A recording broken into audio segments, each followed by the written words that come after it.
Good morning students. आज मैं आपको चैप्टर 2 यानी कि पॉलिनोमियल जो कि होता है बहुपद की एक्सरसाइज 2.5 कराऊंगी। बच्चों इसके क्वेश्चन नंबर 7 तक मैंने आपको उससे पहले वीडियो में करा दिए हैं। अब हम क्वेश्चन नंबर 8 से स्टार्ट करेंगे। क्वेश्चन नंबर 8 है गुणनखंड कीजिए। बच्चों आपको ये बहुपद दिया हुआ है और कहा है इसके गुणनखंड आपको करने हैं। कैसे करेंगे वो मैं आपको एक बार बता देती हूँ। 8 की होल क्यूब है। 8 को आप कैसे लिखते हैं, 2 की क्यूब करके लिखते हैं। 8 के साथ में ए भी है ना। तो बच्चों ए पे भी क्यूब है, 8 को हमने 2 की क्यूब लिख दिया। ठीक है, अब जब दोनों पे ही क्यूब है तो इसको एक साथ लिख सकते हैं 2a की होल क्यूब। ओके, उसी तरह से हमने इसको यहाँ पे लिख दिया b की क्यूब है। फिर 12 स्क्वायर b। बच्चों जब मैंने आपको सरसमीकाएँ पढ़ाई थी तो मैंने आपको ये बात बताई थी कि ये वाली फॉर्म किसकी होती है। अगर आप A cube plus B cube plus 3a square B plus 3ab square से कंपेयर करेंगे तो बच्चों ये फॉर्म किसकी होती है, a प्लस बी की होल क्यूब की होती है। ठीक है, डायरेक्टली आपको इस फॉर्म से पता चल जाना चाहिए। ठीक है, अब आपको ये जो फॉर्म गिवन है इसको a प्लस बी की होल क्यूब में बनाने के लिए इस टर्म को डिवाइड करना पड़ेगा। ठीक है, टू पार्ट्स में डिवाइड करना पड़ेगा। जैसे कि 12a स्क्वायर बी है तो 12 को आप क्या लिखेंगे 3। बच्चों 3 तो उसमें कंफर्म होता है क्योंकि 3a स्क्वायर बी होता है ना, तो 3 तो कंफर्म होता ही है। a पे स्क्वायर लगा है, a क्या है आपका यहाँ पे 2a है। स्टार्टिंग की टर्म ए होती है, उससे बाद वाली बी होती है आपके पास। तो ए आपके पास 2 है तो 2a का स्क्वायर। बी आपके पास कितना है, बी ही है तो बी लिखेंगे आप। ठीक है, तो सेकंड टर्म आपके पास क्या बन जाएगी 3a स्क्वायर बी। आपके पास नेक्स्ट टर्म चेक कर लेते हैं क्या बनेगी। बच्चों 6ab स्क्वायर दिया हुआ है तो 6 को आप क्या लिखेंगे, नेक्स्ट फॉर्म होती है आपकी 3ab स्क्वायर। ठीक है, तो 3a कितना है मैंने बताया था, स्टार्टिंग की टर्म a होती है आपकी जो कि 2a है। b कितना है आपका, b ही है तो b स्क्वायर रहेगा, तो 3ab स्क्वायर आपकी पास नेक्स्ट टर्म हो जाएगी। अब बच्चों इसमें से आप कॉमन लेंगे। कॉमन क्या आ रहा है आपके पास इन दोनों में से सेम टर्म जो होती हैं वो कॉमन आती है। 3 सेम है, 3 कॉमन आ गया। 2a और यहाँ पे 2a स्क्वायर है इधर 2a है तो 2a कॉमन ले लो क्योंकि मिनिमम पावर वाली टर्म कॉमन आती है। b और b स्क्वायर में से b कॉमन आ गया तो क्या बचा यहाँ पे बच्चों आपके पास, यहाँ पे 2a की स्क्वायर थी तो यहाँ पे 2a बच जाएगा, यहाँ पे b स्क्वायर थी यहाँ भी बच जाएगा क्योंकि एक भी कॉमन आ गया इसमें से। अब बच्चों मैंने आपको बताया था सर समीकरण में a प्लस बी की होल क्यूब का फॉर्मूला क्या होता है, a cube plus b cube plus 3ab bracket में a प्लस बी। और अगर आप इस टर्म को एक्सपेंड करते हैं तो एक्सपेंडेड फॉर्म आपके पास आ जाती है 3a square B plus 3ab square, जो मैंने अभी आपको थोड़ी देर पहले बताई थी। फ़िलहाल के लिए ये जो टर्म है आपके पास वो कंबाइन की जाती है तो a प्लस बी की होल क्यूब आता है। तो बच्चों इसमें a आपके पास 2a है और b आपके पास b है तो 2a प्लस बी की होल क्यूब ये आपके पास कंबाइन आ जाएगा, इसका फैक्टर हो जाएगा। ठीक है, अब नेक्स्ट आते हैं बी पार्ट पे जिसमें कहा है 27 minus 125 minus 135a plus 225a square. बच्चों इसमें 27 को आप क्या लिखेंगे, 3 की क्यूब लिखेंगे है ना। 3 की 3 टाइम मल्टीप्लाई करने पे 27 आता है। उसी टाइप से 125 को आप क्या लिखेंगे, 5 की क्यूब लिखेंगे। अब बच्चों 125 के साइड में a क्यूब है तो आपको 5a यानी कि होल क्यूब करनी होगी। उसके बाद आपको 35a गिवन है तो 35a को आपको मैंने बताया था 3 पार्ट्स में डिवाइड करोगे। कैसे करोगे, क्योंकि ये होता है 3a स्क्वायर b। नेक्स्ट जब मैंने अभी आपको बताया था एक्सपेंडेड फॉर्म में 3a स्क्वायर b आता है तो 3a स्क्वायर b में कैसे आप इसे डिवाइड करेंगे, 135 को लिखेंगे 3। बच्चों 3 तो कंफर्म होता है, ये इसमें a के प्लेस पे स्टार्टिंग की टर्म आती है जो कि 3 है। a का स्क्वायर लगा है तो 3 पे भी स्क्वायर आएगा। उसके बाद सेकेंड फॉर्म आपकी b होती है, b कितना है 5 है तो यहाँ पर 5 ही आ जाएगा। उसके बाद बच्चों नेक्स्ट टर्म में क्या आता है 3ab स्क्वायर। अब की बार b पे स्क्वायर आना चाहिए, a एज इट इज़ रहेगा। तो a आपके पास कितना है 3 तो लिखा ही जाएगा। a आपके पास कितना है 3 है और b आपके पास कितना है 5 है तो 5a का स्क्वायर हो गया। तो ये टर्म आपके पास बन जाएगी और लास्ट 2 टर्म में से आपको कॉमन टर्म भी लेनी होती है तो जो सेम टर्म होती है वो कॉमन आ जाती है।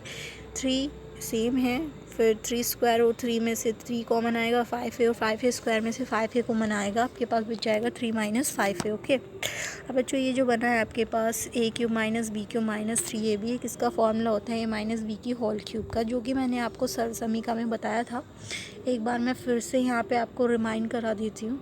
ये होता है a cube minus B cube minus 3ab और ब्रैकेट में a माइनस b, ये टर्म आपके पास होती है। ओके, तो ये आपके पास 3 माइनस 5a की होल क्यूब हो गई।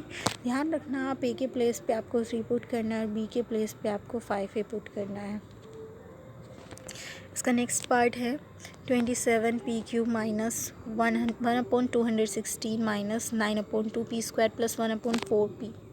अब बच्चों मैं आपको बता देती हूँ 27p क्यूब है, तो अभी इससे थोड़ी देर पहले ही मैंने आपको बताया था 27 को आप कैसे लिखते हैं। 27 को आप 3 की क्यूब करके लिखते हैं। अब जबकि 27p क्यूब है तो आप इसको 3p की होल क्यूब करके लिखेंगे, क्योंकि p पे भी क्यूब आएगी 3 पे भी क्यूब आएगी, तो कंबाइन करके आप लिख लेंगे।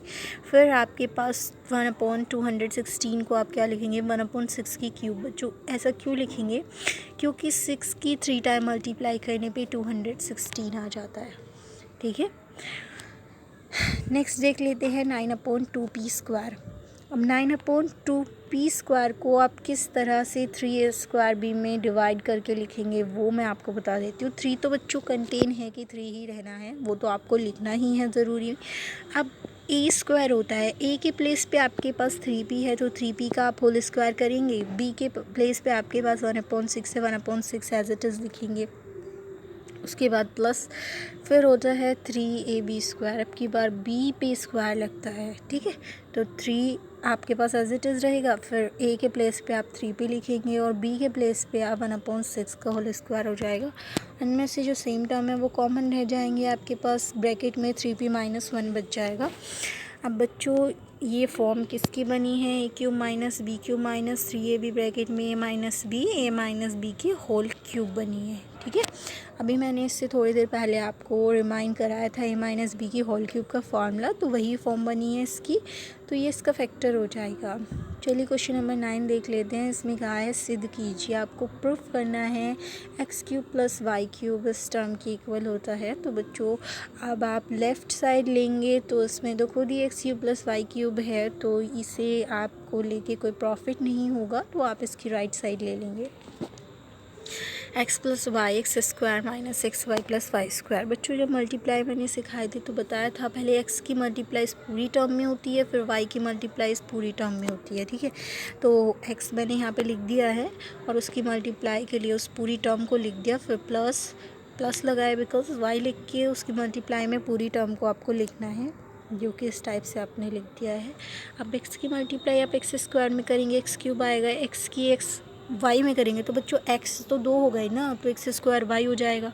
फिर एक्स वाई स्क्वायर में करेंगे एक्स वाई स्क्वायर हो गया। सिमिलरली वाई की एक्स स्क्वायर में वाई एक्स स्क्वायर, वाई की एक्स वाई में अब वाई 2 हो जाएंगे तो एक्स वाई स्क्वायर, फिर वाई की वाई स्क्वायर में तो वाई तो 3 हो जाएंगे, क्योंकि 2 पहले से ही एक और आ जाएगा, वाई क्यूब हो जाएगा ये। अब देखिए कि X square Y same term कौन सी एक्स स्क्वायर वाई, इससे कैंसिल हो जाएगी बिकॉज ये नेगेटिव है, ये पॉजिटिव है। एक्स वाई स्क्वायर से कैंसिल बिकॉज ये नेगेटिव है और ये पॉजिटिव है और सेम टर्म्स हैं, तो आपके पास X cube plus Y cube बच जाएगा, जो कि लेफ्ट हैंड साइड हो जाएगी। और यही आपको शो करना था कि left hand side right hand side की इक्वल आनी चाहिए, जो कि आ गई है। इसी तरह से आप क्वेश्चन नंबर 9 करेंगे, जिसमें कहा है निम्नलिखित प्रत्येक के गुणनखंड ज्ञात कीजिए। गुणनखंड ज्ञात करना है तो उसके लिए बच्चों आपको कुछ फॉर्मूलेज हैं जो लर्न करने पड़ेंगे। फॉर्मूला बहुत इजी है, A cube plus B cube का, ए प्लस बी। बच्चों ध्यान रखना अभी आपने पढ़ा था होल क्यूब का, है ना, जिसमें पूरे की पावर 3 थी। ठीक है, इस फॉर्मूले में जो आपने अभी पढ़ा था उसमें पूरे की पावर 3 थी। अब ए पे अलग पावर है और बी पे अलग पावर है, इसका फॉर्मूला है ना। तो इसका फॉर्मूला क्या होता है, A cube plus B cube का A plus B A square minus A B plus B square. उसी टाइप से A cube minus B cube का होता है A minus B A square plus A B plus B square. ये फॉर्मूले आपको learn कर लेने हैं। तो इसका ए पार्ट जो है उसमें कहा है 27 Y cube plus 125 Z cube. अब बच्चों 27 को आप मैंने बताया था 3 की क्यूब लिखेंगे, लेकिन इसमें वाई की भी क्यूब है तो कंबाइन कर लेंगे एक साथ, 3 वाई की होल क्यूब हो जाएगा आपके पास। ठीक है। उसी तरह से आप 125 जेड क्यूब को क्या लिखेंगे, 125 है तो आपको 5 की क्यूब करना होगा, ठीक है। तो 5 की क्यूब है, अब यहाँ 5 जेड भी है साथ में, ठीक है। तो जेड की क्यूब है तो एक साथ लिख देंगे 5 जेड की होल क्यूब कंबाइन करके, बिकॉज दोनों की ही क्यूब आ जाएगी। बच्चों 5 की 3 बार मल्टीप्लाई करके 125 आता है ना। तो चलिए स्टार्ट करते हैं। अब बच्चों ये आपका ए का वर्क करेगा, ये बी का, तो ए क्यूब प्लस बी क्यूब का फॉर्मूला खोलेंगे। किसका, ए क्यूब प्लस बी क्यूब का। ए के प्लेस पे आप 3y रखेंगे क्योंकि ए जो है वो 3y का वर्क कर रहा है, और बी के प्लेस पे आप 5z पुट करेंगे इसमें, किसमें, फर्स्ट फॉर्मूले में रखेंगे आप। चलिए रख देते हैं। तो ए के प्लेस पे आपको क्या रखना है, 3y, और बी के प्लेस पे आपको रखना है 5z। चलिए स्टार्ट करते हैं, रखिए यहाँ पे। तो ये हो जाएगा बच्चों, ए के प्लेस पे 3z 3y प्लस बी के प्लेस पे 5z, ए के प्लेस पे 3y, फिर से ए के प्लेस पे 3y, बी के प्लेस पे 5z, बी के प्लेस पे 5z। जो इस पे स्क्वायर है तो 5z पे भी स्क्वायर लगेगा। इस टाइप से आपने पुट कर दिया इसको। ये टर्म एज इट इज़ रहेगी बिकॉज ये सॉल्व नहीं हो सकती है, इसमें कुछ सॉल्व होने के लिए नहीं है, लेकिन 3y पे स्क्वायर है, इसमें सॉल्व होने के लिए। पर जो 3y के स्क्वायर का मतलब है कि 3y को आपको 2 बार लिखना है, 3y मल्टीप्लाई 3y। अब 3 की 3 में करेंगे तो कितना हो जाएगा, 9। y की y में करेंगे y स्क्वायर, तो 9y स्क्वायर आ जाएगा। उसी टाइप से 5 3 जो 15 हो जाएगा, 15yz। 5z का स्क्वायर है, ठीक है, तो इसका मतलब आपको 5z को 2 बार लिखना है। 5 की 5 में करेंगे 25, और z की z में करेंगे z स्क्वायर, 25z स्क्वायर हो जाएगा, ठीक है। ये आपके पास आंसर आ जाएगा। नेक्स्ट क्वेश्चन है 27x cube plus Y cube plus Z cube minus 9x YZ का गुणनखंड कीजिए। बच्चों आपको इसका गुणनखंड करना है। इसका गुणनखंड करने के लिए आपके पास एक फॉर्मूला है जो कि मैं आपको बता देती हूँ। ये होता है A cube plus B cube plus C cube minus 3ab, A plus B plus C, A square plus B square plus C square minus A B minus B C और माइनस सी ए के इक्वल होता है। ये आपको अच्छे से learn कर लेना है, बहुत सिंपल फॉर्मूला है, ठीक है। अब बच्चों आपको ये गिवन है फॉर्म, तो आप चेक करेंगे कि क्या ये A cube plus B cube plus C cube minus 3abc की फॉर्म बन रही है। तो 27x क्यूब को आपने लिखा 3x की क्यूब, फिर y cube as it is, z cube as it is, 9xyz को आप 3 पार्ट में डिवाइड करेंगे तो ये 3 तो बिकॉज लिखा ही जाएगा क्योंकि फॉर्मूले में 3 है। a के प्लेस पे आप 3x रखेंगे, b के प्लेस पे y और c के प्लेस पे z। मल्टीप्लाई करके देखिए, फिर से 9xyz बन गया आपके पास, है ना। तो इस टर्म को आप ऐसे लिख सकते हैं। अब ये जो टर्म हमारे पास आई है वो किसकी फॉर्म है, A cube plus B cube minus 3abc की, है ना। तो आप इस फॉर्मूले में पुट कर देंगे इसे। तो चलिए रख देते हैं। क्या फॉर्मूला था, ए प्लस बी प्लस सी, तीनों ही आपको प्लस करनी है ए की टर्म। तो ए एक्स है, बी वाई है, सी जेड है, तो 3a plus Y plus Z. A के प्लेस पे आपने क्या पुट किया, 3x, बी के प्लेस पे आपने क्या पुट किया, y, और सी के प्लेस पे आपने क्या पुट किया, z, ठीक है। ऐसे ही यहाँ पर आपने ए बी सी की वैल्यूज़ पुट कर दी। अब बच्चों आप क्या करेंगे, मल्टीप्लाई खोलेंगे, 3x की होल स्क्वायर है तो 3 की 2 बार करेंगे 9 हो जाएगा, x की 2 बार x square 9x square, y square z square as it is, क्योंकि इनमें कांस्टेंट टर्म नहीं है। 3xy हो जाएगा ये, yz और माइनस 3xz, ठीक है। ये आपके पास आंसर आ जाएगा। अब क्वेश्चन नंबर 13 पे आते हैं जिसमें कहा x plus Y plus Z आपके पास 0 है, तो आपको सिद्ध करके दिखाना है कि x cube plus Y cube plus Z cube किसके इक्वल होता है, 3xyz के। तो बच्चों अभी आपने एक फॉर्मूला पढ़ा है ऊपर, x cube plus Y cube plus Z cube minus 3xyz, x plus Y plus Z X square plus Y square plus Z square minus xy minus yz और माइनस zx के इक्वल होता है, ठीक है। और आपको स्टूडेंट्स क्या given है, x plus Y plus Z की वैल्यू 0, तो आपने यहाँ पे क्या पुट कर दिया, 0 पुट कर दिया। इस टर्म को एज इट इज़ लिखा। अब 0 की मल्टीप्लाई किसी भी टर्म में करो क्या आता है, 0, यानी कि ये आपके पास जो लेफ्ट हैंड साइड है वो किसके इक्वल आ गई, 0 के इक्वल आ गई।